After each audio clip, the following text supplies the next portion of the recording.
para entender o que significa quando, por exemplo, olha aqui, eu tenho o músculo bíceps braquial, né? Eu tenho aqui o antebraço, né? Que basicamente era aquilo que a gente estava olhando, né? Com o copo, com a caneca.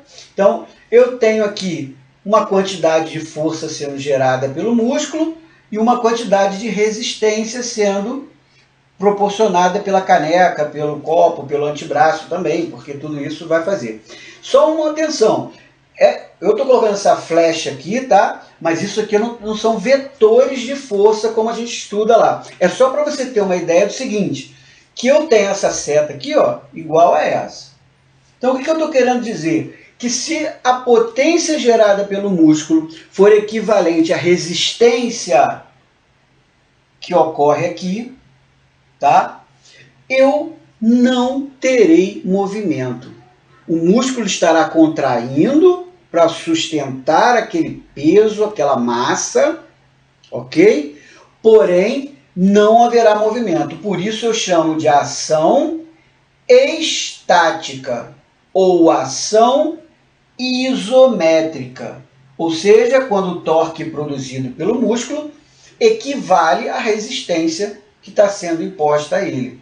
Né? A gente tem que lembrar de alguns conceitos lá da anatomia, da biomecânica, de alavancas, mas basicamente se o músculo gerar um torque igual ao torque ou semelhante ao torque gerado pela resistência que está sendo imposta, né? A origem e a inserção desse músculo não vão se aproximar.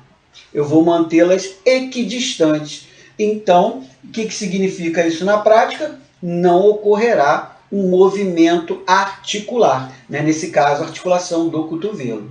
Tá?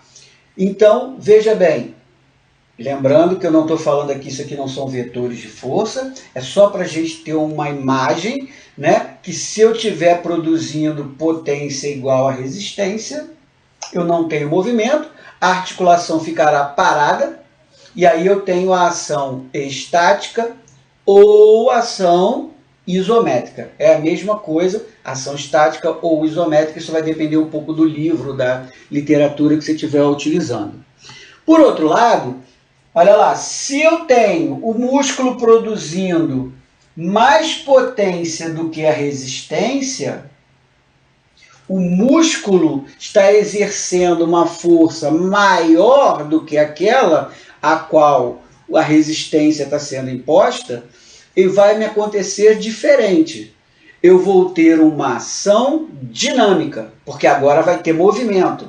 E essa ação dinâmica ela será concêntrica. Por que ela será concêntrica? Porque a origem e a inserção do músculo irão se aproximar. Então, seria o caso lá da minha caneca, né? Onde eu estou com a caneca aqui, e aí eu faço este movimento. Ou seja, a origem e a inserção do bíceps se aproximaram. E com isso eu tive a ação dinâmica concêntrica. Mais uma vez lembrando que eu não estou representando vetores de força. Aqui é só para você ter uma ideia, né, de que eu estou produzindo mais potência do que está havendo resistência. Mas pode acontecer o oposto. Ou seja, o meu músculo produzir menos potência do que a resistência. E aí vai acontecer o quê? Vai acontecer o oposto. Continuará havendo movimento articular. Só que esse movimento articular agora será o afastamento da origem e a inserção. Origem e inserção se afastando no músculo ativo, eu tenho uma ação dinâmica excêntrica. Então, ação dinâmica excêntrica. Eu tenho afastamento entre origem e inserção aqui neste exemplo do bíceps braquial. Eu posso pensar isso para qualquer músculo, né? Por exemplo, meu deltoide, vou usar o outro lado que fica melhor, né? Meu deltoide, olha lá, eu fiz uma ação concêntrica, ó. A origem e a inserção se aproximaram. Aqui eu fiz uma ação excêntrica. ou seja, ação e origem se afastaram. Mas veja bem, isso se o músculo estiver ativo, né? Eu não posso, sempre que a origem e a inserção se aproximam, né, eu dizer que isso é uma ação concêntrica, porque se o músculo estiver em repouso, né, se a ação estiver sendo feita por algum mecanismo externo, então aí não. Bom, esse raciocínio eu posso utilizar ele para qualquer músculo, para qualquer movimento, porque sempre será assim. Se o músculo, quando ele estiver agindo, ele estiver provocando a aproximação da origem e inserção, eu tenho ação dinâmica concêntrica. Se eu tiver, o músculo estiver agindo, porém a ação e inserção estiverem se afastando, eu terei ação excêntrica, certo? Ok?